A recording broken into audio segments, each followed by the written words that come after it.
guru atau pendidik atau pengajar mungkinnya di sekolah ternyata ada 5 posisi kontrol. Yang pertama ada penghukum, yang kedua pembuat orang merasa bersalah, yang ketiga sebagai teman, yang keempat guru atau kita sebagai pemantau, yang kelima kita sebagai manajer. Yang pertama ada guru sebagai penghukum, Bapak Ibu ya. Guru seperti ini atau tipikal seperti ini, mereka hanya percaya bahwa untuk mendisiplinkan murid ataupun anak didiknya, mereka hanya percaya bahwa cara mereka saja yang mereka buat, atau misalkan percaya kalau dengan cara seperti itu saya akan berhasil mendisiplinkan si anak ini, misalnya seperti itu. Contohnya pada kasus misalkan ada seorang anak yang tidak mengerjakan tugas, misalkan seperti itu ya Bu. Si guru ini berkata, kamu keluar dari kelas saya, atau kenapa tidak dikerjakan tugasnya, saya kan sudah menugaskan, seperti itu.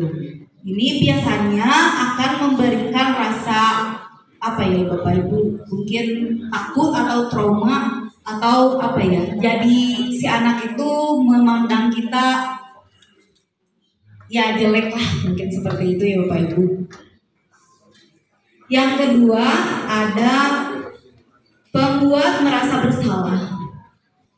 Pada guru tipikal ini biasanya mereka memberikan statement seperti ini, contohnya, ibu kecewa kepada kamu, lalu tiba-tiba mungkin suasana di kelas menjadi hening dan menjadikan si murid itu menjadi malu atau mungkin jadi trauma juga.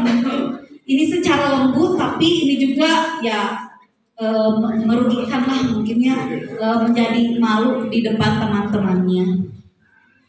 Contohnya guru berkata, seharusnya kamu sudah tahu, ibu lelah sekali mengatakannya, ibu stres.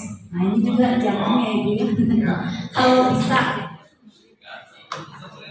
hasilnya nanti menyembunyikan, si anak menyembunyikan atau menyangkal atau menjadi berbohong si anak itu karena malu, mungkin ibu ya, jadi malu dan lain sebagainya. Lalu si murid juga ini meletakkan guru di dalam dunia yang berkualitas, padahal dia juga jadi merasa seperti ini, mungkin jadi merasa tidak pede atau dipermalukan.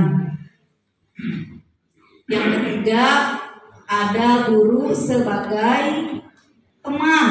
Nah ini ya. Ketika kita memposisikan atau pada kategori ini ada di tabel Bapak Ibu, kita bisa lihat di sini ada identitas keberhasilan ya.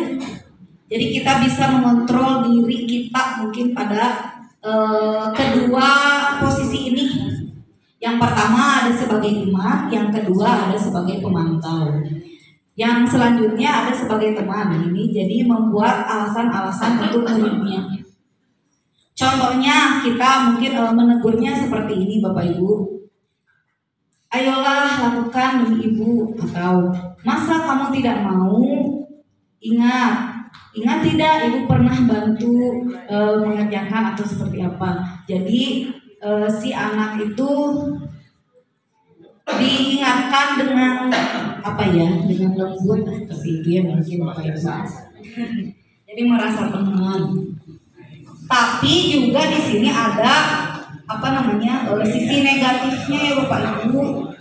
Contohnya misalkan si anak jadi merasa contoh misalkan ada anak yang melanggar, ketika tidak ini, jadi si anak tuh ngerasa, saya pikir Bapak Ibu teman saya, tapi ngambek oke, jadi ibu teh seperti itu.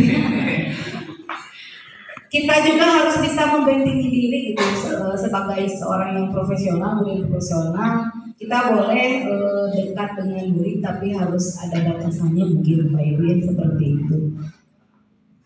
Lalu yang kedua ini masih pada kategori identitas berhasil atau sukses. Ada posisi guru sebagai pemantau Bapak Ibu. Pemantau berarti memperhatikan gitu, ada kaitannya dengan itu. Itunya menghitung atau mengukur. Gaya berkatanya contohnya, nah apa peraturannya? Kemarin kan sudah membuat kesepakatan kelas. Kalian melanggar berarti apa ini? Konsekuensinya yang kalian dapat. Misalkan seperti itu. Dengan lembut, dengan ini kasih sayang gitu ya. Lalu